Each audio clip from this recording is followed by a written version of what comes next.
గోధుమ పిండి, మైదా పిండి ఇవి ఏమి కాకుండా చాలా రుచికరమైన మురుకులు ఇలా తయారు చేసుకుంటామా? చాలా అంటే చాలా ఈజీ. ఒక రకంగా ఇది పిల్లలు స్కూల్ నుంచి వచ్చిన వెంటనే స్నాక్స్ ఐటెం కూడా ఉంటుంది. పిల్లలకి స్నాక్స్ ఐటెం ఏదైనా వేయాలంటే లంచ్ బాక్స్లో లేకపోతే స్నాక్స్ బాక్స్లో ఈ ఐటెం వేసి మురుకులు మనం వాళ్ళకి ఇవ్వచ్చు. ఇప్పుడు రెసిపీ మొదలు పెడతాము. ఒక గిన్నె తీసుకొని ఇందులో బియ్యం పిండి ఒక 2 కప్ అలా అయితే తీసుకోండి. బియ్యం పిండి అయితే మనకు బయట కూడా దొరుకుతుంది. మనం కావాలంటే ఇంట్లో అయినా వేసుకోవచ్చు.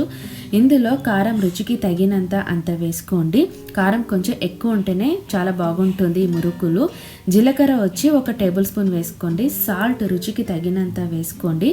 హింగువ 1/4 టేబుల్ స్పూన్ వరకు అయితే వేసుకోండి. నేను ముందే ఆలుని ఉడికించి స్మాష్ చేసి ఇలా అయితే వేసుకుంటున్నాను. మీడియం సైజ్ ఆలు వచ్చి ఒక 3 అన్నమాట. ఇది కూడా వేసుకోండి. ఇప్పుడు ఇందులో ఒక 2 టేబుల్ స్పూన్ వచ్చి నెయ్యి అయితే వేసుకుంటున్నాను. మీ దగ్గర నెయ్యి లేకపోతే నూనె అయినా వేసుకోవచ్చు. నూనె కొంచెం హీట్ చేసి లైట్ హీట్ ఇలా వేసుకోండి. వేసి ఆలుని బియ్యం పిండిని అయితే ముద్దలా అయితే బాగా ఇలా కలపండి. ఫస్ట్ మనము ఆలుని బియ్యం పిండిని అయితే ఇలా కలపాలన్నమాట. ఇలా కలిపినాక మనకు వాటర్ అవసరం అనుకుంటేనే కొంచెం వాటర్ వేసుకొని మనం దీన్ని అయితే బాగా కలిపేస్తామండి. ఒక్కొక్కసారి బియ్యం పిండి ఆలు ఆ 2 కలిపితేనే మనకు పిండిలా వచ్చేస్తుంది. మనకైతే కరెక్ట్గా సరిపోతుంది.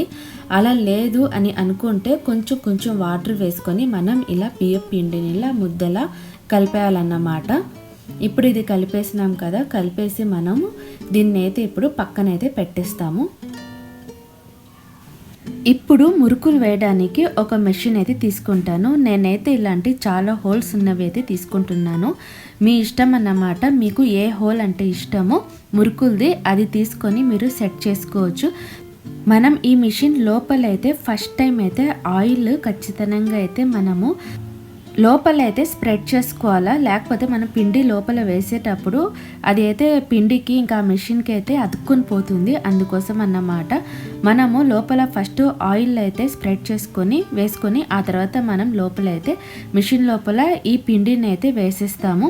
అప్పుడు మనకు జారులా కింద అయితే ఖచ్చితంగా మురుకులు బాగా వస్తాయి అన్నమాట. మురుకులు అనేది మీరు ఏ షేప్లో అయినా వేసుకోవచ్చు.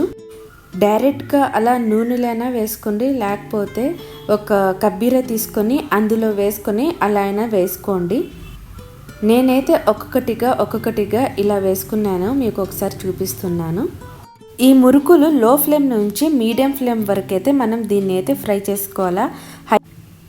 ఇలా ఒక్కొక్కటిగా నేనైతే అన్నీ చేసుకున్నానండి. చాలా అంటే చాలా టేస్టీగా ఉంటుంది. చాలా క్రిస్పీగా కూడా ఉంటుంది. మీకు కనుక ఈ రెసిపీ నచ్చినట్టయితే ప్లీజ్ నా ఛానల్ని లైక్ చేయండి, సబ్స్క్రైబ్ చేయండి, షేర్ చేయండి, ఇంకా సపోర్ట్ చేయండి. మీకు ఈ రెసిపీ ఖచ్చితంగా నచ్చుతుంది. ఇంకొక వీడియోలో మళ్ళీ కలుద్దాం. బాయ్.